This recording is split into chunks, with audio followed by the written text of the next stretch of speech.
How would you describe that game and y'all's comeback? I mean, it wasn't how we drew it up. Honestly, we didn't want to be down 30-3 at halftime, but ultimately we found a way to stick together and figure out how to win the game. Let's go left side to Alex, and then we'll go Olin, Mark. Taurean, just what was said before the last drive where you guys had to get that defensive stand when they had the ball to take the lead there? I mean, we wanted to be on our shoulders all year long. We've talked about finishing 2-minute drill. We had a couple last year that didn't go our way, but we were like, this ain't last year. This is this year's team. We've been training for this since the moment we left from Las Vegas, so let's go make it happen. Left side, Olin from Texags. Taurean, what did it take from a defensive to go out there and shut down South Carolina in the second half? Because the offense was, they didn't score, and that made it possible for y'all to pull it out. Well, at halftime, I told the team we'll probably get 6 possessions, and they can't score on any 6 possessions. Our biggest enemy is probably going to be the clock. These have to be 3-and-out drives. They have to be 5 plays or less drives. And ultimately, we found a way to make it happen. Not every drive was 5 plays or less, but we found a way to win, and I'm so joyful for that. Left side, Mark Passwaters from On 3. Taurean, did you guys make any adjustments at halftime to try to slow them down? Because it seemed like night and day from the first half to the second. Well, I'll tell you what happened. I walk in the locker room. Well, first off, me and Dalton were the first people up the ramp, and we talked to everybody walking into the locker room. We were like, this ain't over yet. We got 30 minutes to fight. So me and Dalton did that. So when me and him walk in, Marcel had already gathered up the team. He was talking to the team about how he has to play better, how we have to help out the defense a little bit. And then I jumped in. I'm like, we have to help out the offense. We got to get more turnovers. We're losing the turnover battle right now. So we didn't change anything. We just came together as one team like we know we should have been from the get-go. We just were like, lock in, play one play at a time, and let's go win this football game. Right side front, Travis from KBTX. Now, it's kind of early for this question, but when you think back on this game, what do you think is going to be the first memory you think about? The first memory I think about this game, about how it took everybody who was at Kyle Field today to win the game that were cheering for the Aggies, whether it's the fans, whether it's our program as far as equipment managers, operations, recruiting, coaches, football players, scout team. Like, trust me, it took everybody on that sideline to go win that football game today. And just kind of what were how did you take in everything once the game was over? Man, it was a special moment for sure because we said they weren't going to score on offense again. The offense said that they had our back. KC, Mario, Marcel walking up and down the sideline, they said, we got y'all. We're going to go put some points on the board. And then at halftime, I'm telling them, look, let's go score some points. We get the ball back coming out of halftime. Let's go get some stops, and let's get the crowd back involved in the football game. Left side middle to Matthew, and then Aaron. What's up, Taurean? What was the spirit like in the locker room after making program history with that comeback? Let's turn that music up. Let's figure out what we have to do to get better. But ultimately, like that locker room right there is special. There is no panic. There's no fear. There's no quit in that locker room, and that's what I love most about my team. All right, we'll go left side to Aaron. Hey, Taurean. Elko said he doesn't say much at halftime, but from a player's perspective and a leader's perspective, just what did he say today, and what stood out to you the most? I mean, let's go. We got 30 minutes to make it happen, to rewrite history. You don't have many times that you can rewrite history, avenge a loss that we had last year. We knew it was personal coming into the game, but we weren't playing like it was personal in the first half. They were playing like it was personal, even though they went out there and whipped our tail last year. But we were like, you know what? We got 30 minutes to make it happen. We don't want any blemishes on our record. Let's go find a way to go win this football game. Behind the lights to Tyler from KBTX. Yeah, Taurean, what did you see from Marcel in that second half? What he was able to do?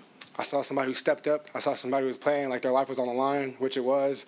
I mean, we go out there and lose that game, regardless of how we played on defense. They were going to blame it all on Marcel. So I feel like he recognized that, and he didn't back down from that challenge.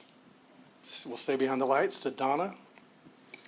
Taurean, towards the end of that game, obviously it was important that y'all were able to put it away in those final couple minutes. Just what are you talking to the guys about in that moment, or is it just kind of all instinctual? Man, where my closers at? Cassius Howell, Dayon Hayes. Like, let's go win this game. Sacks, kill, 2-minute drives. Let's go. They only had one timeout going into that 2-minute situation. So we're like, let's go do it. They can't get to the 35-yard line because that's a standard field goal range for SEC kicker. So all this stuff, I'm relaying this information. Like, let's go. Let's use all the tips that we learned throughout the week, and let's go win this football game. Left side to Alex. Was there anything in practice leading up to this game that you felt like you guys weren't maybe locked in or prepared to go from the start? No, I wouldn't say that. I just felt like they were probably just outplaying us. They were out-executing us. They were out-effering us. And that's kind of what South Carolina does against us. If I remember correctly, last year they had a bye week going into our game. This year, they had some coaching changes, so they had a couple more weeks to implement some new plays. So they came out there with some new stuff we weren't expecting. But ultimately, we weren't playing hard.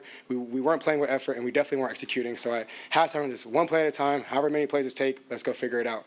and you're pretty tight with Marcel. Just what'd you tell him maybe during the game and then after the game, and just in that conversation? It's time to crank it up, man. You know, all eyes are on you, win or lose. So let's give them something positive to talk about. And I'm sure they are right now. Right side, we're going to go to Tony and then Carter.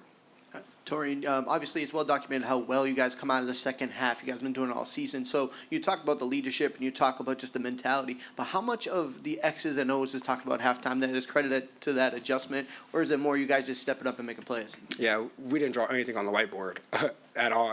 I know other positions probably did, but for us as linebackers, we were like, these guys are playing harder than us. They're executing far better than we are.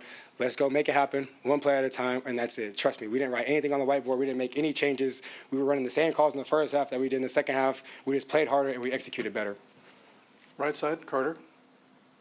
Torian, at what point in maybe the second half did you see kind of the momentum shift, and maybe you saw South Carolina maybe start to wilt, and you guys start to kind of have that belief? Yeah, I'll probably say that 4th and 1 stop by Damian Sanford played a big role in the momentum swing.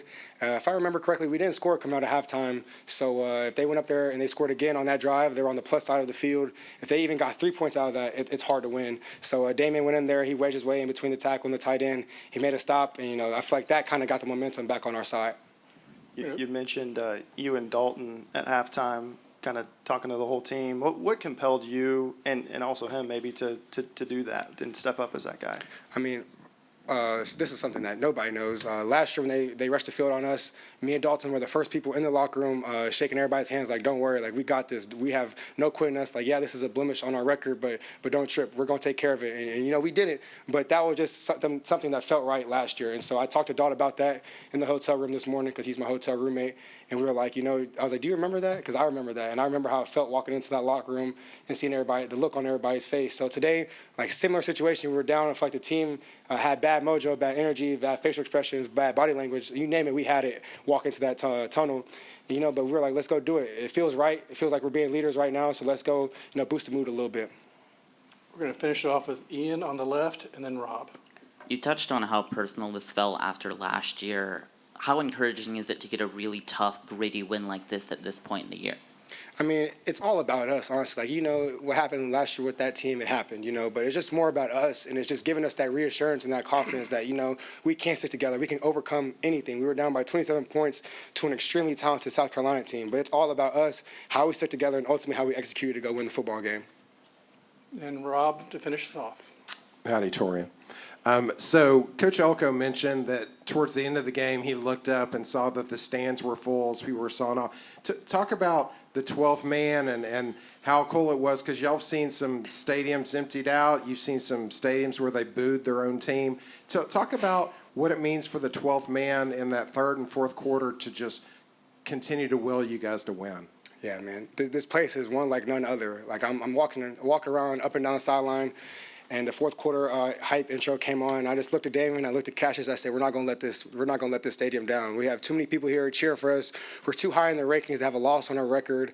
I was like, let's not disappoint these fans. These fans deserve a season like this, so let's keep it going. Let's not give them something to boo about, otherwise let's give them something to cheer about.